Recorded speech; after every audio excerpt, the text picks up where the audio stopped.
हर हर महादेव. श्री शिवाय नमस्तुभ्यम. तर उद्या सोमप्रदोष काळामध्ये आपल्या घरातील मुख्य दरवाजावर हा उपाय आवर्जून करा.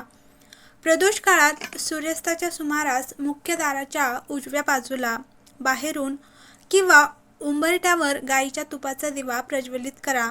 उंबरठा पूजन.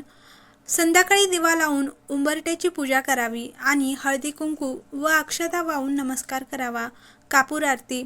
नकारात्मकता नष्ट करण्यासाठी उंबरठ्याजवळ किंवा मुख्य दाराशी संध्याकाळी थोडासा भीमसेनी कापूर किंवा साजूक तुपाची वात ओवाळा. प्रदोष काळात घराचा मुख्य दरवाजा अत्यंत स्वच्छ असावा.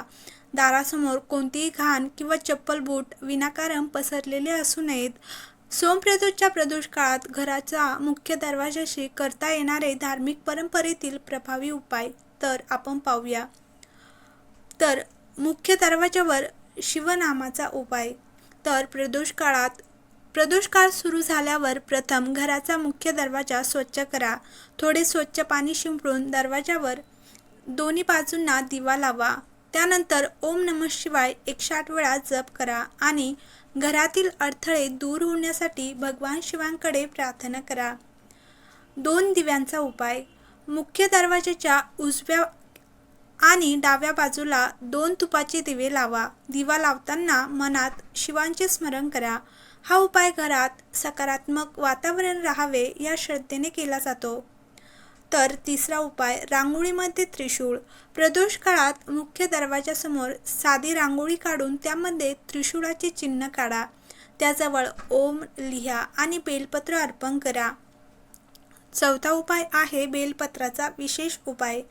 एक स्वच्छ बेलपत्र घ्या. त्यावर मनात ओम नमः शिवाय म्हणत मुख्य दरवाजाजवळ ठेवा. पूजा पूर्ण झाल्यानंतर हे बेलपत्र शिवलिंगावर अर्पण करा. असे करणे अधिक योग्य मानले जाते. मिठाच्या पाण्याचा उपाय. घरातील नकारात्मकता दूर करण्याच्या लोकपरंपरेत पाण्यात थोडे खडे मीठ मिसळून घराच्या प्रवेशद्वाराजवळ हलके शिंपडा. मात्र हे धार्मिक श्रद्धेवर आधारित आहे. याला वैज्ञानिकदृष्ट्या सिद्ध परिणाम नाहीत. फुलांचा उपाय. भगवान शिवांना प्रिय मानली जाणारी फुले उपलब्ध असल्यास ती मुख्य दरवाजाजवळ ठेवून नंतर शिवलिंगाला अर्पण करा. फुले ठेवताना घरातील सुख शांतीसाठी प्रार्थनाही करावी. सोमप्रदोषचा संकल्प.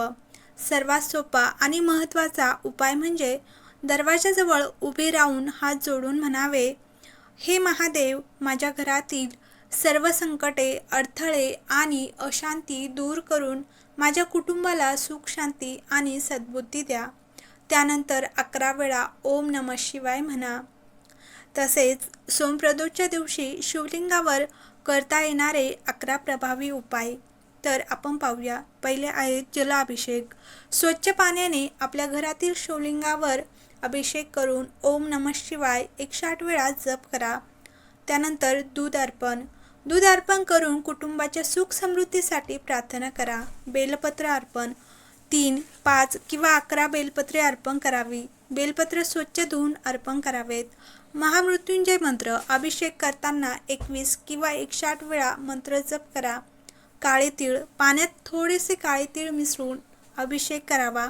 हा उपाय विशेषतः अडथळे दूर करण्यासाठी केला जातो. तसेच मधाचा अभिषेक. परंपरेनुसार मध अर्पण करून मनोकामनेसाठी प्रार्थनाही करावी.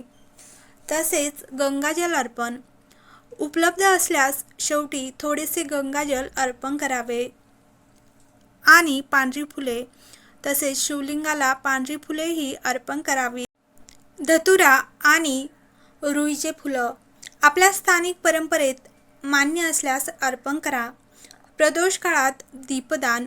शिवमंदिरात तुपाचा किंवा तेलाचा दिवा लावून शिवनामस्मरण करावे.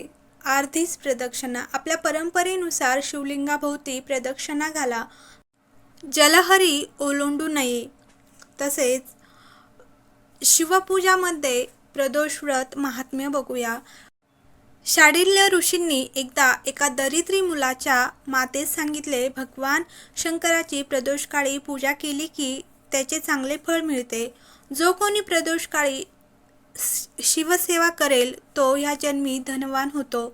तुझा मुलगा पूर्वजन्मी ब्राह्मण होता. त्याने आपले संपूर्ण जीवन दानधर्माशिवाय व्यतीत केले आणि म्हणून तो ह्या जन्मी दरिद्री आहे आणि तो दोष घालवण्यासाठी आता त्याला भगवान शंकरांना शरण जाऊन त्यांची सेवा करण्यास सांग. त्यांची सेवा आणि स्तोत्र मी सांगतो ते त्याने केले तर त्याचे ह्या जन्मातील दारिद्र्य नष्ट होऊन तो धनवान होईल. प्रदोष व्रत विधी. तर ह्या दिवशी संपूर्ण दिवस उपवास करून रात्री शिव उपासना झाल्यावर उपवास सोडावा.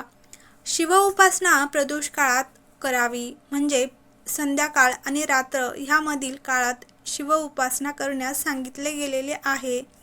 या काळात स्नान करून पांढरे सुचिरभूत वस्त्र परिधान करावीत. ज्या ठिकाणी पूजा करणार असेल ती जमीन स्वच्छ करून त्यावर पांढरे वस्त्र ठेवावे.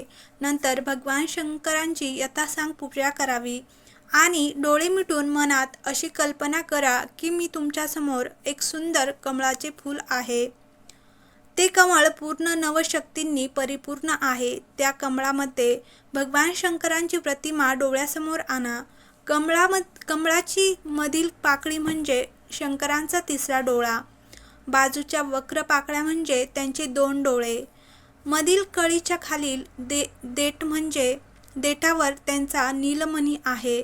मस्तकावर सुंदर चंद्रकोर आहे. गळ्यातील नाग म्हणजे सुंदर फुलांची माळ आहेत. अशी प्रतिमा डोळ्यासमोर आणून भगवान शंकरांचे ध्यान करा. तुम्हाला शंकरांचा जो कोणता मंत्र येत असेल तो म्हणा, पण शंकरांच्या ध्यानात शंकरांची अशीच प्रतिमा डोळ्यासमोर राहू देत. तुमचा मंत्र म्हणून झाला की त्यांना भावपूर्णतेने शरण जा आणि प्रार्थना करा. प्रार्थना. हे देवादिदेव महादेव, तू सर्व देवतांचा देव आहेस. मी तुला शरण आलो आहे. साक्षात तू माझा आत्मा असून माझी बुद्धी म्हणजे पार्वती माता होय. माझे प्राण म्हणजे शिवगण आणि देह म्हणजे शिवालय आहे. सारे विषय भोग म्हणजेच तुमची पूजा असून झोप ही समाधी होय. माझे चालणे म्हणजे तुमची प्रदक्षिणा करणे, बोलणे म्हणजे तुमची स्तुती करणे असून मी जी जी कर्मे करतो ती सारी तुमची आराधनाच करतो आहे. माझ्या हात, पाय, वाणी, कान, डोळे, मन, देह ह्यापैकी कशानेही जी पातके जाणतेपणी किंवा अजाणतेपणी घडली असतील त्या सर्वांना तू क्षमा कर, कारण तू दयेचा सागर आहे. हे महादेव, तुझा जय जयकार असो. श्री शिवाय नमस्तुभ्यम. हर हर महादेव. व्हिडिओ आवडला असेल तर कमेंट बॉक्समध्ये हर हर महादेव लिहायला नक्की